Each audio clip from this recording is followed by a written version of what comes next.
Praise the lord, హల్లెలూయా. దేవుని నామమునకు మహిమ కలుగును గాక. ప్రభువైన యేసుక్రీస్తు నామములో మీ అందరికీ నా వందనాలు తెలియజేస్తూ ఉన్నాను. ప్రభు కృపను బట్టి ఈ రీతిగా మనం ప్రతిరోజు కూడా ఇదే కాలంలో వాగ్దానం మనం ధ్యానించుకోవడానికి ప్రభు చూపిస్తున్న కృపను బట్టి నేను ఎంతగానో ప్రభువును స్తుతిస్తూ ఉన్నాను. ఈరోజు యిర్మీయా గ్రంథంలో మరొక వాగ్దానంతో మనం ధ్యానం చేసుకుందాం. పరిశుద్ధ గ్రంథంలో నుండి యిర్మీయా గ్రంథము 32వ అధ్యాయము 26వ వచనం చదువుకుందాం. యిర్మీయా గ్రంథం 32వ అధ్యాయము 26వ వచనం చదువుకుందాం. అంతటి యెహోవా వాక్కు యిర్మీయాకు ప్రత్యక్షమై ఇలాగ సెలవిచ్చాను, నేను యెహోవాను, సర్వశరీరులకు దేవుడను, నాకు అసాధ్యమైనది ఏదైనా ఉండునా. దేవునికి స్తోత్రం కలుగునుగాక. దేవుడు యిర్మీయాతో మాట్లాడుతూ ఉన్నాడు. యెహోవా వాక్కు యిర్మీయాకు ప్రత్యక్షమై ఇలాగూ సెలవిచ్చాను. ఈరోజు దేవుడు మనతో కూడా యిర్మీయాతో మాట్లాడినటువంటి దేవుడు, యిర్మీయాకు ప్రత్యక్షమై మాట్లాడినటువంటి దేవుడు ఈరోజు మనతో కూడా మాట్లాడుతున్నాడు. నేను యెహోవాను, సర్వశరీరులకు దేవుడును, సమస్త సృష్టికి ఆయనే దేవుడు. అవును, ఆయన సమస్తమును కలగజేసిన దేవుడు. సృష్టి యావత్తు, ఆకాశం, భూమి, సముద్రము, దానిలో ఉన్న సమస్తమును, సృష్టిలో ఉన్న సమస్తమును కలగజేసినది ఆయనే యెహోవా.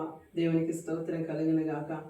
నేను యెహోవాను, సర్వశరీరులకు దేవుడును, నాకు అసాధ్యమైనది ఏదైనా ఉండునా అని యిర్మీయాతో మాట్లాడుతున్నటువంటి దేవుడు ఈరోజు మనతో కూడా మాట్లాడుతూ ఉన్నాడు. నేను సర్వశరీరులకు దేవుడిన అన్నాడు కనుక నాకు అసాధ్యమైనదంటూ ఏది లేదు. అంటే సమస్తము ఆయనలో సాధ్యమే. ఎందుకంటే ఆయన వాక్కు చేత సృష్టి యావత్తు సమస్తమును కలగచేస్తున్న దేవుడు.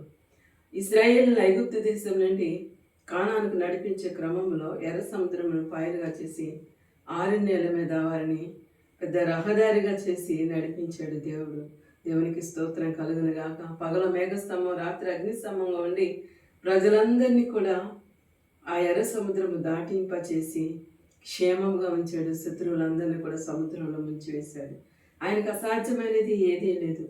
అలాగే ఎరికో కోట గోడలను కూల్చడానికి దేవుడు కేవలము స్తుతి చేయటం ద్వారా 7 రోజులు ఎరికో చుట్టూ ప్రదక్షిణం చేయటం ద్వారా, దేవుని స్తుతి చేయటం ద్వారా వాటంతట అవే ఆ గోడలన్నీ కూడా కూలిపోయినవి. కేవలము దేవుని స్తుతించడం వలన దేవుడు తన యొక్క గొప్ప కార్యాన్ని అక్కడ జరిగించాడు. ఎరికో కోట గోడలన్నీ కూడా కూలిపోయినవి స్తుతి చేయటం వల్ల. ఆయనకు అసాధ్యమైనదంటూ ఏదీ లేదు. అలాగే మరి ఇజ్రాయేలులకు దాహం వేసినప్పుడు బండ నుండి నీటిని సముద్రం అంత విస్తారముగా ప్రవహింపచేశాడు. వారు త్రాగగా ఎంతో విస్తారమైనటువంటి నీటిని బండ నుండి ఆయన రప్పించాడు. దేవునికి స్తోత్రం కలుగునుగాక.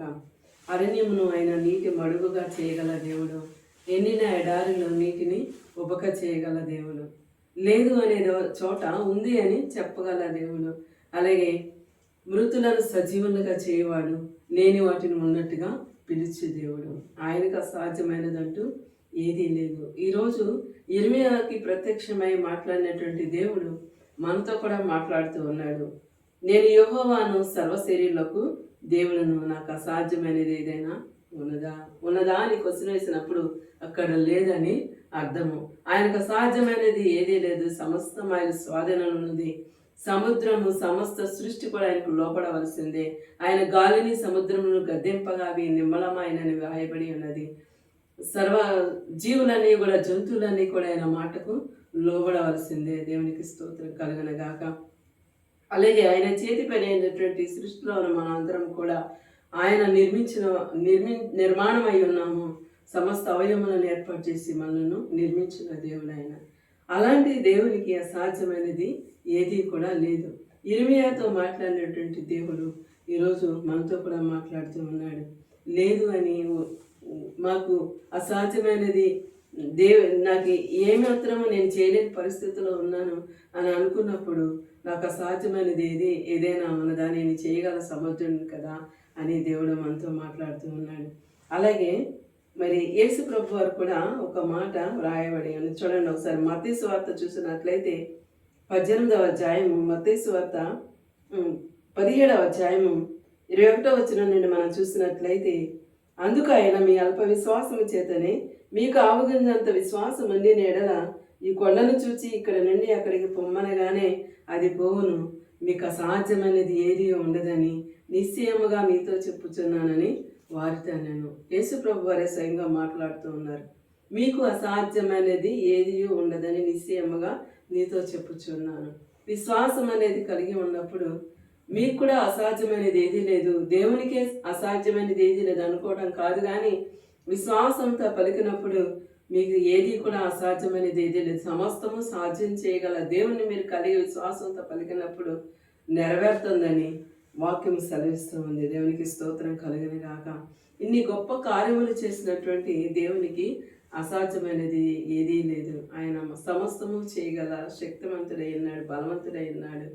మరి అట్టి దేవునిని మనం ఆరాధిస్తున్నప్పుడు సమస్తం మనకి సాధ్యం చేయగలదు దేవుడు. దేవునికి స్తోత్రం కలిగిన గాక. ఇక నా పరిస్థితి నాకు అసాధ్యముగా ఉన్నది, నేను చేయలేని పరిస్థితిలో ఉన్నానని ఎంతోమంది ఈరోజు అనుకోవచ్చు. కానీ ప్రభు అంటున్నాడు నాకు అసాధ్యమైనది ఏదీ లేదు. అంటే ఆయన సన్నిధిలో విశ్వాసం ఉంచి మనము ప్రార్థన చేసినప్పుడు, అడిగినప్పుడు, నమ్మిక ఉంచినప్పుడు ఏ పని అయితే మనం తలపెడతామో ఆ పనిలో ఆయన మనకి విజయం ఇవ్వటానికి, మనకి సహాయం చేయడానికి ఆయన సిద్ధంగా ఉన్నాడు. కనుక నాకు అసాధ్యమైనది ఏదీ లేదు అని చెప్పగలిగిన దేవుని మనం ఆరాధించినప్పుడు, స్తుతించినప్పుడు ఖచ్చితంగా నెరవేర్చడానికి ఆయన మన పక్షాన ఉండి సహాయం చేస్తాడని తెలియజేస్తూ దేవుడి కొద్ది మాటలు దీవించిన గాక. ఆమె ప్రార్థన చేసుకున్నాం. మహాపరిశుద్ధులైన మా తండ్రి, మీకు వందనాలు, స్తోత్రాలు. ఈ కృపను బట్టి, దయను బట్టి ఈ సమయంలో తండ్రి మరి యొక్క వాగ్దానం అయ్యా మీరు మాతో మాట్లాడిన విధానాన్ని బట్టి మీకు స్తోత్రాలు తండ్రి, మీకు వందనాలు అయ్యా. మీకు స్తోత్రాలు చెల్లిస్తూ ఉన్నాను. నిశ్చయంగా మీకు అసాధ్యమైనది ఏదీ లేదని మీరు సెలవిచ్చారు అయ్యా.